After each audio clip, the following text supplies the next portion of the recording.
আজকের পর্বে দশম শ্রেণীর পাঠ্য, বিশেষত ওয়েস্ট বেঙ্গল বোর্ডের দশম শ্রেণীর পাঠ্য সমাস অধ্যায়টির বহুব্রীহি সমাসের অর্থ, ডেফিনেশান এবং প্রকারভেদ সহ সম্পূর্ণ আলোচনা তোমাদের কাছে তুলে ধরব। আজকের ভিডিওটা তোমরা শুরু থেকে শেষ পর্যন্ত খুব মনোযোগ সহকারে দেখবে, কেননা তোমাদের দশম শ্রেণীর ক্ষেত্রে মূলত ভেরি শর্ট অ্যান্সার টাইপ কোশ্চেনে দেখা যায় এমন কিছু প্রশ্ন আসে যেটা কিন্তু সরাসরি তোমরা ডেফিনেশান বা ব্যাসবাক্য নির্ণয় করলেই যে লিখতে পারবে তা নয়। ধরো আজকে যে বহুব্রীহি সমাসের প্রকারভেদে তোমরা পাবে মধ্যপদলোপী বহুব্রীহি, মধ্যপদলোপী কর্মধারার সঙ্গে পার্থক্য কী, বা সংখ্যাবাচক বহুব্রীহির সঙ্গে দ্বিগু সমাসের পার্থক্য কী, এই ধরনের প্রশ্নগুলি কিন্তু উত্তর তোমাদের ঠিকঠাক করে তৈরি না করে রাখলে তোমরা লিখতে পারবে। তাহলে চলো দেখি আজকে আমরা প্রথমে কি পাবো। প্রথমেই আমরা দেখছি আছে বহুব্রীহি শব্দটির ব্যাসবাক্য। এই বহুব্রীহি শব্দটির ব্যাসবাক্যের মধ্যেই কিন্তু বহুব্রীহি সমাসের বৈশিষ্ট্যটি লুকিয়ে রয়েছে। দেখো, এর ব্যাসবাক্য হচ্ছে বহুব্রীহি। ব্রীহি শব্দের অর্থ হচ্ছে ধান্য, আছে যার। তোমাদের একটু বলে রাখি যে এখানে ব্রীহি শব্দটির বানান ভুল রয়েছে। ব্রীহি শব্দের বানান হচ্ছে বয়রফলা দীর্ঘই হয় হর্ষই। তাহলে এখানে ব্যাসবাক্যে যেটা মূলত বলা হচ্ছে একজন যার প্রচুর ধান রয়েছে। আর বহুব্রীহি এই শব্দর অর্থ মূলত বুঝিয়ে থাকে একজন সম্পদশালী ব্যক্তিকে। তাহলে দেখো, ব্যাসবাক্যের যে সমস্যমান পদগুলির কোনোটি কিন্তু, অর্থাৎ পূর্বপদ পরপদ কোনোটাই কিন্তু সমস্ত পদে কি প্রাধান্য পাচ্ছে না। বহুব্রীহি এই সমস্ত পদের দ্বারা বোঝানো হচ্ছে কি একজন সম্পদশালী ব্যক্তিকে। তাহলে বহুব্রীহি সমাসের যে প্রধান বৈশিষ্ট্য, আমরা অন্যান্য সমাসের ক্ষেত্রে দেখেছি যে ব্যাসবাক্যের হয় পূর্বপদ বা পরপদ যে কোনো একটি এই সমস্ত পদে গিয়ে অর্থ প্রাধান্য লাভ করছে, বা পূর্বপদ পরপদ উভয় সমস্ত পদে গিয়ে প্রাধান্য লাভ করছে। কিন্তু বহুব্রীহি সমাসের ক্ষেত্রে দেখা যাবে যে ব্যাসবাক্যে সমস্যমান পদগুলির দ্বারা লক্ষিত একটি বিশেষ অর্থ সমস্ত পদে গিয়ে প্রতীয়মান হবে। তাহলে এটা গেল বহুব্রীহি শব্দের ব্যাসবাক্য। এরপরে দেখো, বহুব্রীহি সমাসের ক্ষেত্রে আর কিছু গঠনগত বৈশিষ্ট্য রয়েছে। সেগুলো কি না, বহুব্রীহি সমাসে পূর্বপদ হয় হবে বিশেষ্য, বিশেষণ বা সংখ্যাবাচক বিশেষণ। যেমন দৃষ্টান্তগুলি দেখো, চন্দ্রশেখর, চন্দ্রশেখরে আছে যার। তাহলে এখানে চন্দ্রশেখর এর মধ্যে চন্দ্র পদটি হচ্ছে বিশেষ্য পদ। দ্বিতীয় দৃষ্টান্তে দেখো, পীতাম্বর, পিত অম্বর যার, পিত এটি হচ্ছে বিশেষণ পদ। দশ আনন যার, দশানন, দশ এটি হচ্ছে সংখ্যাবাচক বিশেষণ। তাহলে এই প্রত্যেকটি দৃষ্টান্তের মধ্যে আমরা দেখতে পাচ্ছি যে বহুব্রীহি সমাসে পূর্বপদ কখনো বিশেষ্য, কখনো বিশেষণ, আবার কখনো সংখ্যাবাচক বিশেষণও হতে পারে। এটা একটা বৈশিষ্ট্য। তাহলে এর আগে যে আমরা বহুব্রীহি শব্দটির ব্যাসবাক্যের মধ্য দিয়ে বহুব্রীহি সমাসের যে প্রধান বৈশিষ্ট্যটা জানলাম, সেই বৈশিষ্ট্য দেখো এই তিনটি উদাহরণের মধ্যেও প্রযোজ্য। সব উদাহরণেই প্রযোজ্য। বহুব্রীহি সমাসের যত প্রকারভেদ রয়েছে সেখানে কিন্তু আমরা বহুব্রীহি সমাসের প্রত্যেকটি বৈশিষ্ট্যই প্রযোজ্য দেখতে পাবো। কোন বৈশিষ্ট্য না, দেখো, চন্দ্রশেখর বলতে যে কোনো একজন ব্যক্তি মাথায় চন্দ্রশেখরে চন্দ্র ধারণ করে ফেললো, ব্যাস তাহলে তাকে চন্দ্রশেখর বলা হয়ে গেল তা নয়, মূলত বোঝানো হচ্ছে মহাদেব। পীতাম্বর বলতে এখানে ব্যাসবাক্যের দ্বারা যে বিশেষ অর্থ সমস্ত পদেকে প্রতীয়মান হচ্ছে সেটা কি না, শ্রীকৃষ্ণকে বোঝানো হচ্ছে। দশানন বলতে রাবণকেই মূলত বোঝানো হচ্ছে। তাহলে এভাবে আমরা দেখলাম যে বহুব্রীহি সমাসের যে বৈশিষ্ট্য তার দুটি দিক বেরিয়ে। আরও একটি বৈশিষ্ট্য রয়েছে, দেখো, বহুব্রীহি সমাসে সমাস নিষ্পন্ন পদ অর্থাৎ সমস্ত পদ বিশেষ্য হতে পারে অথবা বিশেষণও হতে পারে। তাহলে আমরা এই তিনটি বৈশিষ্ট্য পেলাম বহুব্রীহি সমাসের ক্ষেত্রে। কীরকম না, প্রথম বৈশিষ্ট্য যেটা তোমাদেরকে বহুব্রীহি শব্দের ব্যাসবাক্য নিয়ে বললাম, যে সমস্যমান পদগুলির দ্বারা লক্ষিত একটি বিশেষ অর্থ সমস্ত পদে গিয়ে প্রাধান্য পাবে। পূর্বপদ বা পরপদ কোনোটিরই অর্থ গিয়ে সমস্ত পদে প্রাধান্য পায় না। এটি এক নম্বর বৈশিষ্ট্য। দু নম্বর বৈশিষ্ট্যে আমরা যেটা পাচ্ছি গঠনগত বৈশিষ্ট্য মূলত, সেটি হচ্ছে ব্যাসবাক্যে বা সমস্ত পদে পূর্বপদ হিসেবে আমরা কি দেখব, হয় বিশেষ্য পদ বা বিশেষণ পদ বা সংখ্যাবাচক বিশেষণ পদ। দু নম্বর বৈশিষ্ট্য গেল এটা। তিন নম্বর বৈশিষ্ট্য কি না, বহুব্রীহি সমাসের ক্ষেত্রে সমস্ত পদকে হয় আমরা বিশেষ্য রূপে পাবো, নয় বিশেষণ রূপে পাবো। এই তিনটি বৈশিষ্ট্য আমাদের মাথায় রাখতে হবে। তাহলে এরপরে দেখো আমরা দেখি বহুব্রীহি সমাস কাকে বলে, তার দৃষ্টান্ত আমরা আলোচনা করব। যে সমাসে সমস্যমান পদের অর্থ সমস্ত পদে গিয়ে প্রতীয়মান হয় না, সমস্যমান পদের দ্বারা লক্ষিত অন্য কোনো অর্থ প্রতীয়মান হয় বা প্রকাশিত হয়, তাকে আমরা বহুব্রীহি সমাস বলব। ঠিক এর আগে যে আমরা উদাহরণগুলি পেলাম, চন্দ্রশেখর, চন্দ্রশেখরে যার, তাহলে এখানে আমরা দেখতে পাচ্ছি চন্দ্রশেখরে যার এই সমস্যমান পদ, ব্যাসবাক্যের মধ্যে সমস্যমান পদগুলির দ্বারা লক্ষিত এক বিশেষ অর্থ চন্দ্রশেখর এই সমস্ত পদে গিয়ে প্রতীয়মান হচ্ছে, কেননা চন্দ্রশেখর বলতে মূলত মহাদেবকেই বোঝানো হয়ে থাকে। তাহলে এরপরে চলো আমরা যাই এর প্রকারভেদে।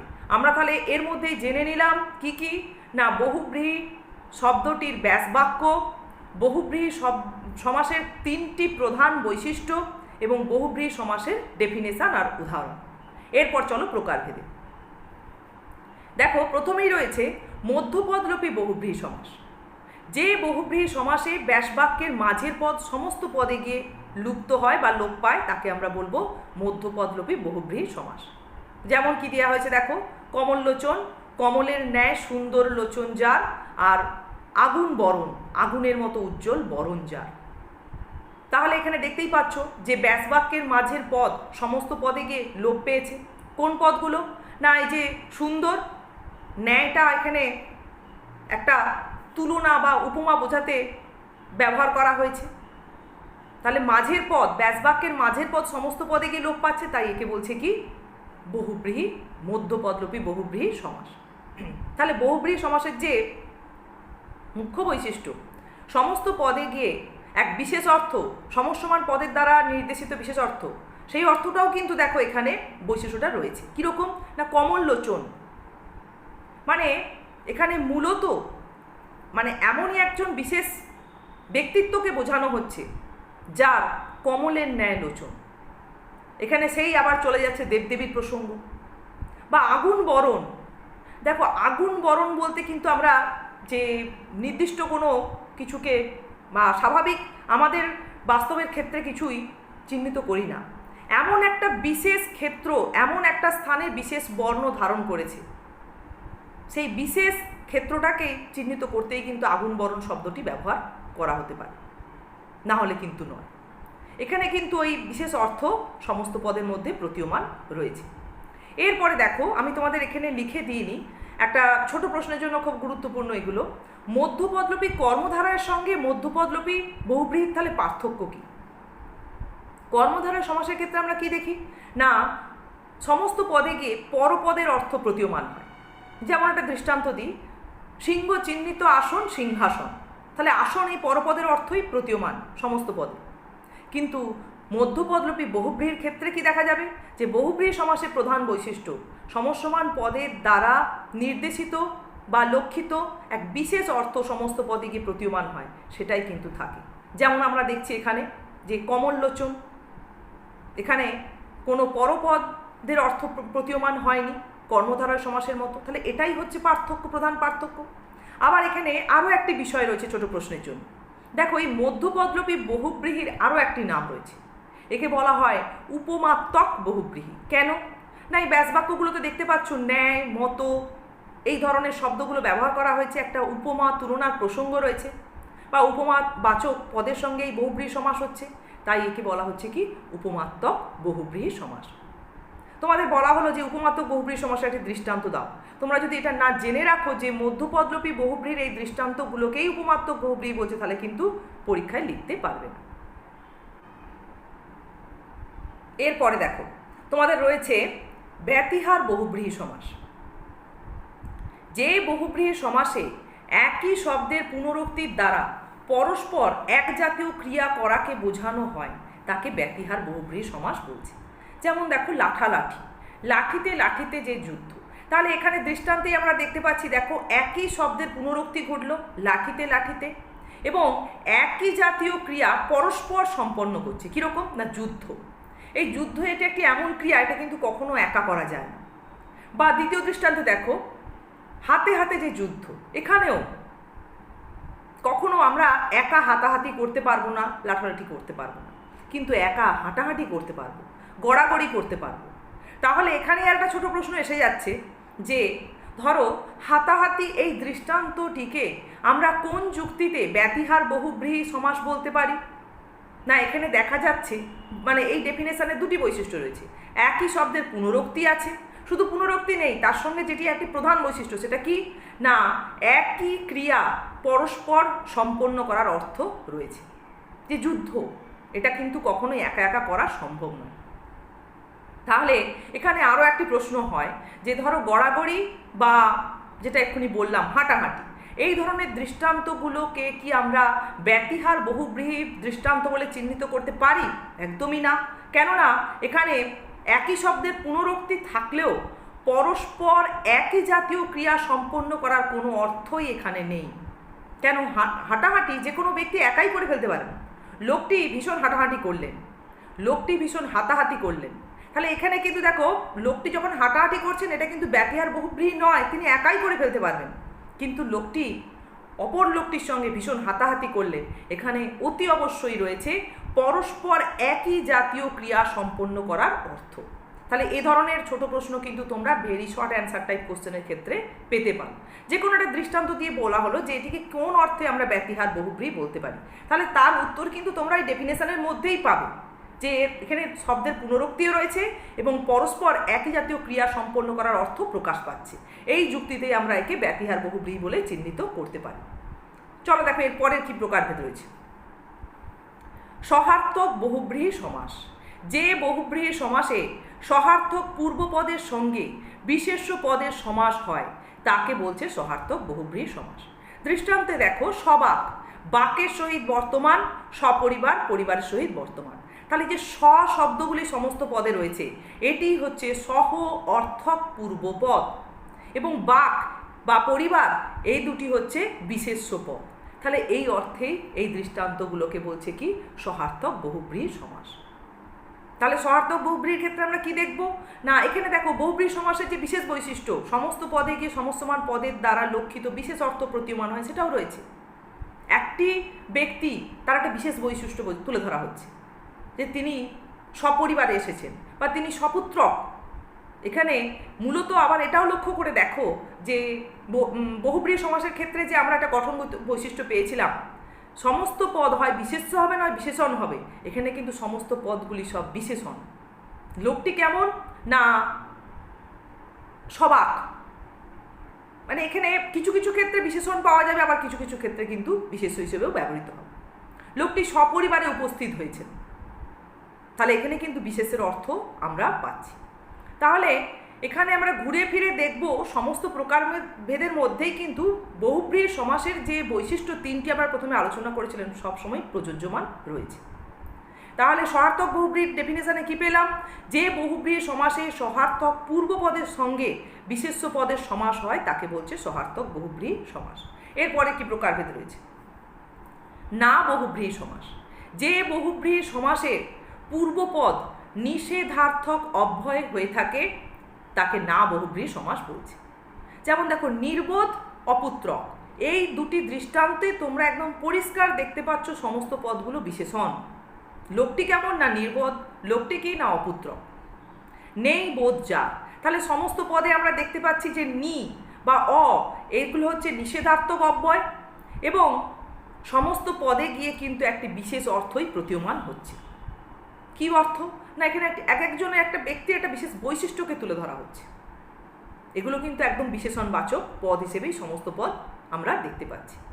এবারে তাহলে তোমাদের এখানে ছোট প্রশ্ন হতে পারে ভেরি শর্ট অ্যান্সার টাইপের ক্ষেত্রে যে না বহুব্রীহির সঙ্গে না তৎপুরুষের পার্থক্য কি, যেটা আমরা পেয়েছিলাম কর্মধারার সঙ্গে পার্থক্য।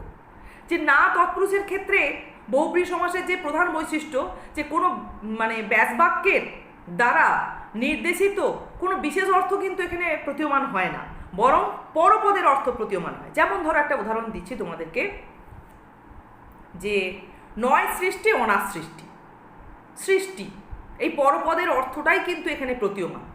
কিন্তু যখন আমরা না বহুব্রীহি বলছি সেখানে কিন্তু পরপদ নয় ব্যাসবাক্যের দ্বারা মানে সমস্যমান পদের দ্বারা লক্ষিত বিশেষ অর্থই প্রতীয়মান হচ্ছে।